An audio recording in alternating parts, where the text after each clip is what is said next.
और हम हमारे मसाइल के लिए जिद्दोजहद करें। अगर नाडेनला भास्कर राव साहब की बात कर रहे हैं तो उस वक्त हमने मुसलमानों के लिए आर्टिकल 30A के तहत एक मेडिकल और एक इंजीनियरिंग कॉलेज हिंदुस्तान में सबसे पहले आर्टिकल 31A के तहत लिया हमने।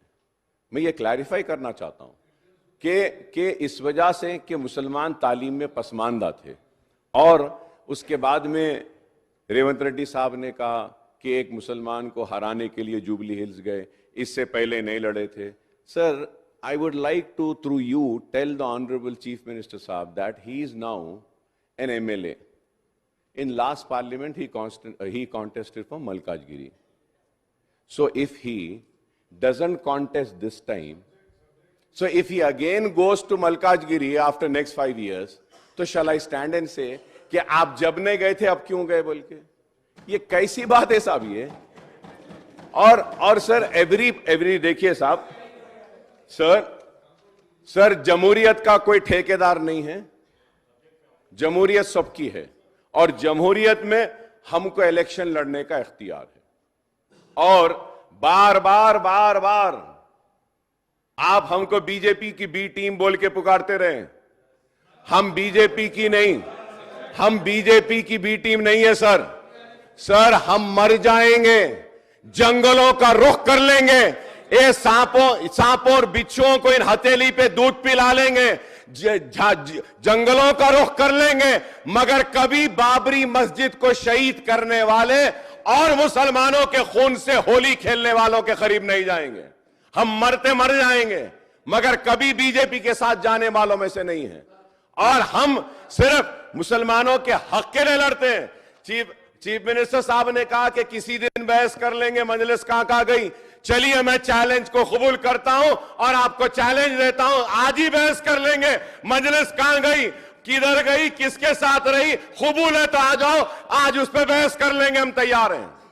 ये बातें सर कि आप वहां क्यों गए, यहां क्यों गए, इधर क्यों लड़े? अरे हमको इख्तियार है लड़ने का, हम लड़ेंगे सर, हम लड़ सकते हैं जहां भी हमारे कमर को लड़ना। Sir, it's a very big allegation which he said कि we didn't allow Azharuddin to win. Sir, मैं भी ये बोलना चाह रहा हूं, there is an history. Baba Saheb Ambedkar एक दलित थे, और उस बाबा साहब अंबेडकर दलित को नहीं जीतने कौन दिए? कौन? सर ये बोलो सर, कौन? This is unfair sir, this is unfair. No sir, आप डाइवर्ट कर रहे हैं प्लीज।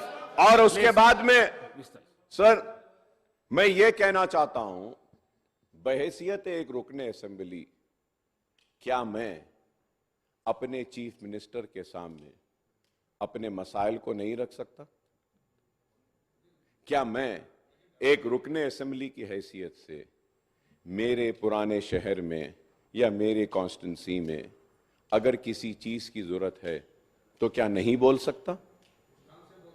क्या नहीं बोलना चाहिए?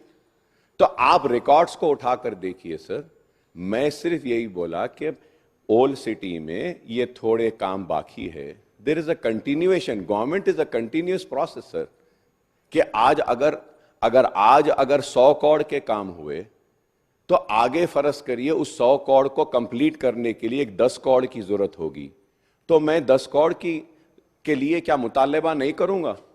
मैंने आपके सामने कहा कि कितने पोल्स आए, और थोड़े से पोल्स अगर आ जाते हैं तो काम कंप्लीट हो जाएगा। तो क्या ये मेरा गुनाह है? क्या ये मेरी गलती है? Did I deviate from the subject? I was very much on the subject, sir, and I was just requesting the leader of the house and the deputy chief minister and the minister for power to kindly look into this leftover issues. If these leftover issues are considered and attended, the project and the work will be completed.